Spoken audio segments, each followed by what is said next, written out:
White House that pertain to the issue of incidental collection. The letter asks that the committee look into whether these materials were properly gathered, whether they were properly masked or unmasked, and properly disseminated, all matters which are within the ordinary course of the committee's responsibilities. We have sent the White House a reply. I am more than willing to come to the White House at the earliest opportunity to review the materials. I did make clear in my letter, however, that it will be ultimately necessary to share these materials with the full committee, and we will need their cooperation as well to work with the agencies who have custody of the original documents. When analyzing questions of whether something is properly the subject of incidental collection or whether it was properly unmasked or the distribution list is appropriate, that is impossible to do without consulting the agencies to find out how the materials were gathered, and why there was a need to know in case of any unmasking of names. This is not something that is going to be apparent on the face of the documents. It's also not something that I think either chair or ranking member alone can somehow adjudicate. I did express in my reply to White House counsel, though, my profound concern with the way these materials are being made available to the committee. On the same day that the New York Times broke a story saying that the source of the materials that were provided to our chairman was in fact National Security Council staff, I was informed in a letter from White House counsel that National Security Council staff found these materials in the ordinary course of business. Now, that timing concerns me. If, in fact, the National Security Council staff that discovered these materials reportedly in the ordinary course of business are the same national security staff that provided them to the chairman to be provided to the president, it raised a profound question why they were not directly provided to the White House by the national security staff and instead were provided through a circuitous route involving the chairman. If that was designed to hide the origin of the materials, that raises profound questions about just what the White House is doing that need to be answered. And I have asked the White House for their assistance in answering those questions as well. The third point I want to make, in addition to what will be necessary to answer the questions the White House has asked us to look at in terms of the minimization procedures, we will look into that. We want to find out also if, in fact, these are the same materials or a subset of the same materials earlier provided to the chairman, why that circuitous method, to use a diplomatic term, was employed to provide them to the committee. And finally, I want to make one point very clear as well. This issue is not going to distract us from doing our Russia investigation. If that's the object here, we'll not be successful. We are going to look into everything the Russians did to influence our election. We are not going to be deterred. We're not going to be distracted. Issues of incidental collection are important. They are a part of our ordinary oversight, and we will oversee them. But we are going to get to the bottom of just what the Russians did and how they did it, and whether there was any coordination or collusion with U.S. persons, including those associated with the Trump campaign. That work is going to go on regardless. And I'm happy to answer any of your questions. Mr. Ranking Member, can you just clarify for us, it says here in the beginning of this letter, in the ordinary course of business, National Security Council staff discovered documents that we believe are responsive to your March 15th letter. You do not know if these are the same documents that the chairman reviewed on White House grounds last week? Well, none of us have any way of knowing. I think only the White House knows the answer to that question, and we should ask them. I have to say it is highly concerning to me that on the same day that this New York Times story reports, and I don't know whether the New York Times sources are accurate about whether the two people mentioned that story, but the fact that Sean Spicer yesterday had no idea who may have been involved in that review by the chairman, today they suddenly do, raises a lot of very difficult questions for the White House. But again, we need to get to the bottom of whether these same staff that discovered these materials in the ordinary course of business, according to the White House, were trying to use a circuitous method of delivering them back to the president. that obviously would be deeply disturbing. Mr. Schiff, when you met with You say that you will not be distracted by all of this, but that already appears to be the case. Your investigation is effectively ground to a halt because of all of these questions and because of a lot of politics. How can the American public still have confidence in this investigation? Well, there's no question that there is a cloud over the investigation as a result of the way the materials were provided, if indeed we're talking about the same documents here. What I'm saying is, and I speak for the Democrats on the committee, I hope I speak for the Republicans on the committee, this is too important not to go forward. We're determined to go forward whatever obstacles are put in our way. I've been very frank about what I consider some of the conflicts here. Ultimately, it's up to the Speaker who conducts this investigation on the GOP side. I can only be responsible for what we do on the Democratic side, but we're not going to be distracted. We're going to continue to call witnesses, and we have the representations of the majority that they will support the witnesses that we want to hear before the committee. We're going to go forward. But, you know, as significant as this is now, there's just no way we can allow the investigation to be deterred from the much more important issues at stake. Yes. When you met with Mr. Nunes today, did he reveal anything about the source of the information, whether the White House has any involvement of getting him onto the White House grounds, or the two names revealed by the New York Times today, Ezra Cohen-Plotnick or Michael Ellis being involved? You know, we didn't get into any level of detail on that issue. Our focus during our conversation was how do we go forward in terms of the witnesses that we want to testify? How do we go forward in terms of the hearings that we had scheduled that were canceled and getting the hearings back on track? That was really the length and the breadth of our discussion. As I mentioned earlier, obviously not an easy conversation at the moment, but you know, this work has to go on, and you know, I'm prepared to work with whoever I need to make sure that we get to the bottom line here. Schiff, I just want to clarify one thing. Yes. Is there any impact? Is there any headway in resolving this impasse over bringing Deputy AG Yates or FBI Director Comey back? It's my understanding that you're withholding your signature from a letter inviting Director Comey back as some leverage over scheduling an open hearing. Is there any progress on resolving this impasse? You know, I wouldn't say we're withholding anything. We signed the letter that the chairman wanted. We've invited Directors Comey and Rogers to come back and testify in closed session.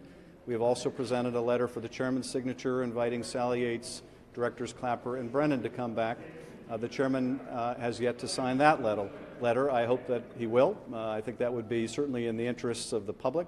The White House has made clear now they want Sally Yates to testify. We want Sally Yates to testify. I think she's fully prepared to testify. So the only obstacle at this point is the signature of the chairman, and we hope that we get that. I want to make sure I understand this correctly. You wrote a letter first, or they wrote a letter to you from the White House counsel? The White House counsel wrote a letter to us that I think the President's press secretary referred to in his press conference. We received that effectively simultaneous with him announcing it during the press conference. And that letter invited the chair and I to, in response to questions I had raised, to review these materials. But again, we've accepted. I'll go read them. I look forward to it. It is ultimately going to be necessary, if the White House really wants us to answer the questions they've raised, for the full committee to look at this, not just the ranking and chair. And we'll need the support of the agencies, because they will be the repository of information about how the materials were gathered and what procedures they followed. And do you have a sense of when you would go and do this, and would you do this in the same format as the chairman did? You know, it's a little vague as to what format he saw or what setting at the White House he saw these. Would you do that in the same format, or is that unknown?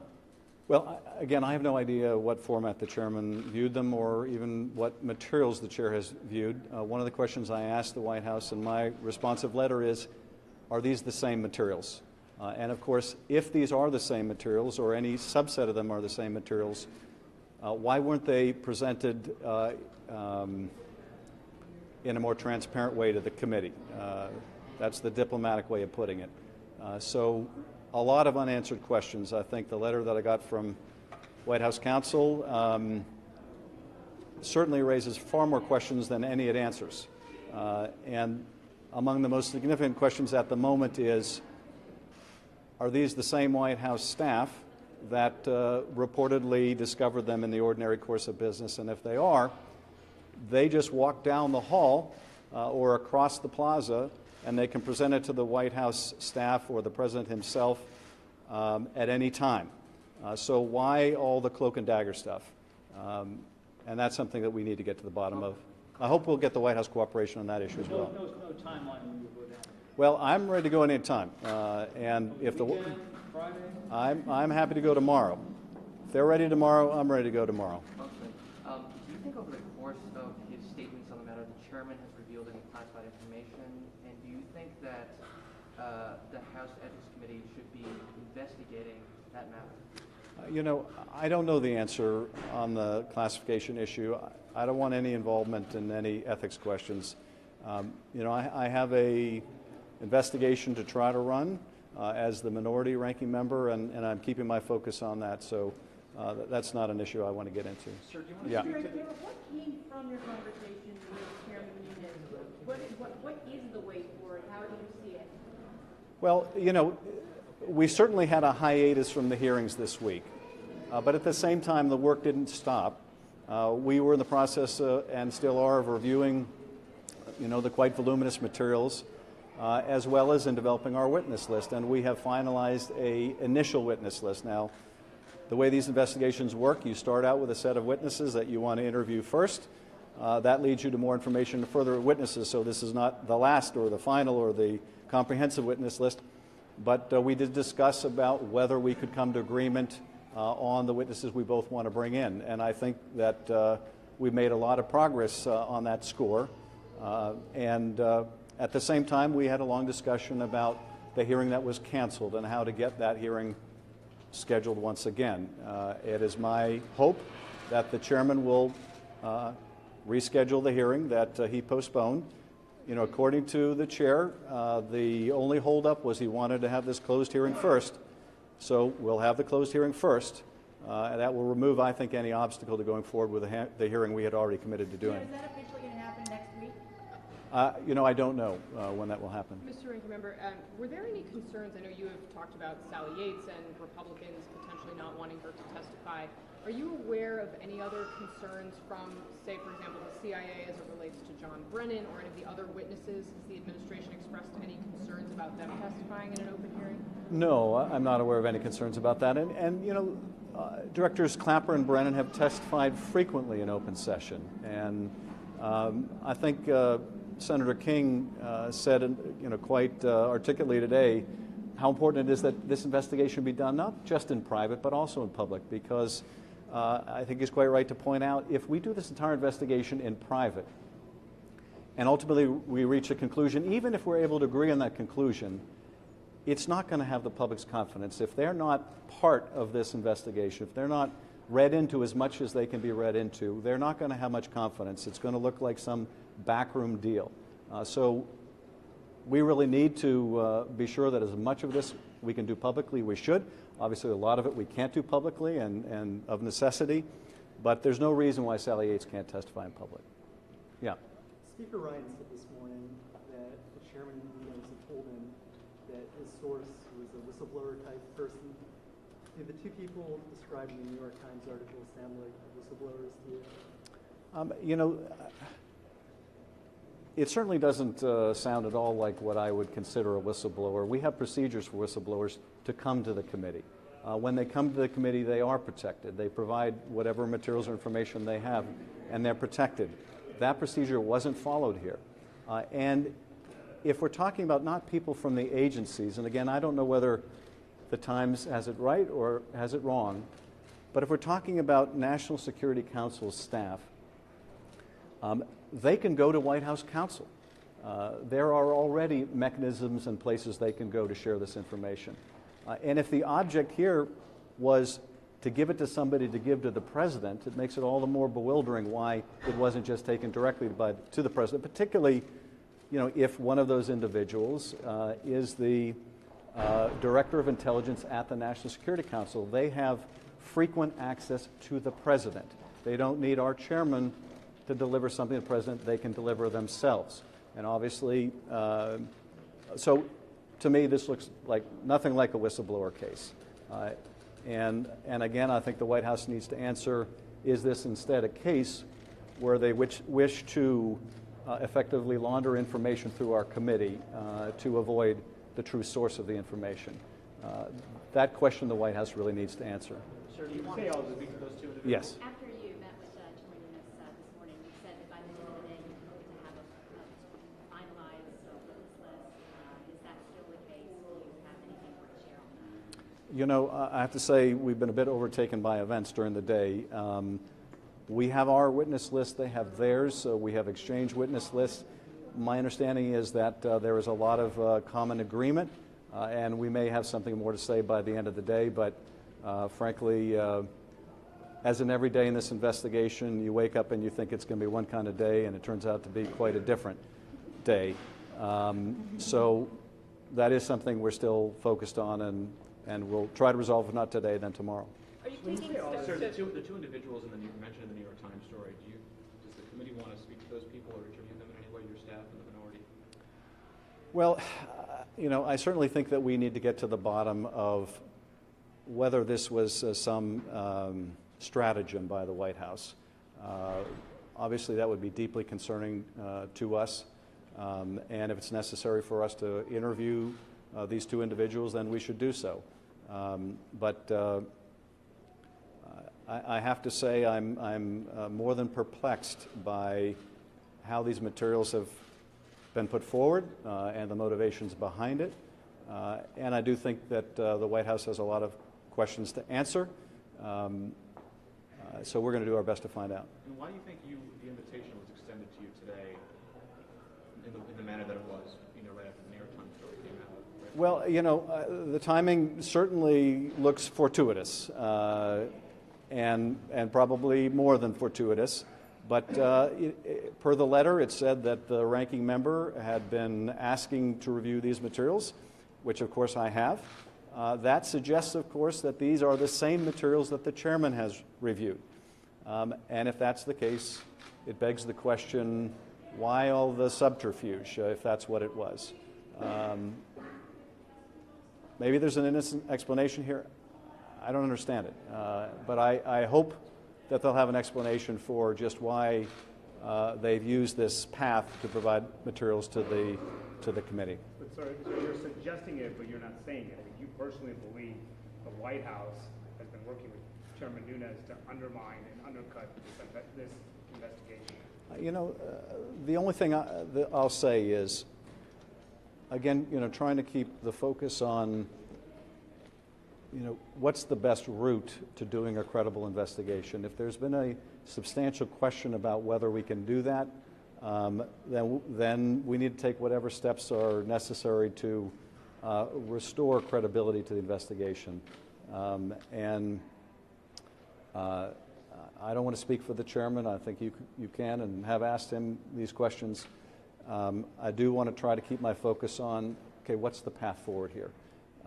And to do my best to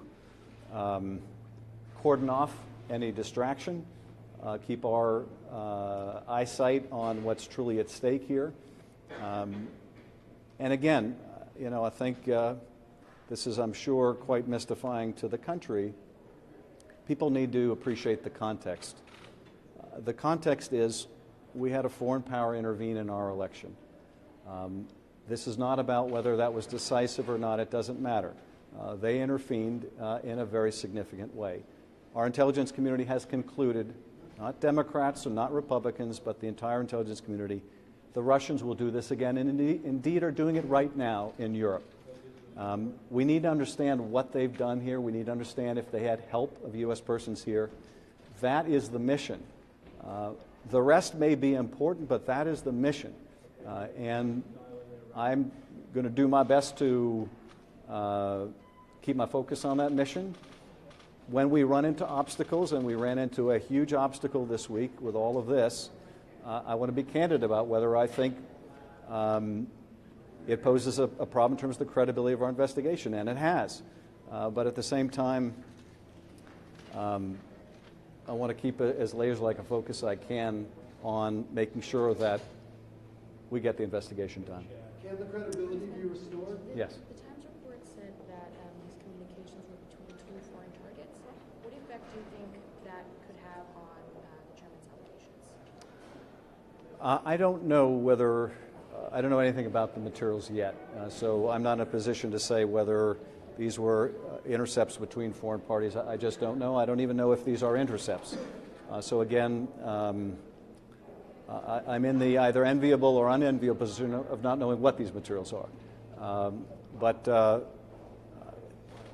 I think people need to understand the process of figuring out how these were collected, whether properly collected, whether properly disseminated, whether properly masked or unmasked. We look at these kind of issues all the time. This is not new for our committee, which is why it makes it so unusual, irregular, that it would be presented to us in this way. This is within our ordinary wheelhouse. There is a proper way to put this before the committee. That certainly was not followed here. And the White House ought to explain why that wasn't followed here. But there is a good way to answer these questions, and we will do our best to answer these questions. But we will not lose sight of the Russia investigation, and we are going to keep focus on that. Yes? Has there been any uptick in attacks on your or your staffers' computers or IT networks or anything since this investigation has been going on? I'm not aware of anything like that. Thank you very much. Thank you.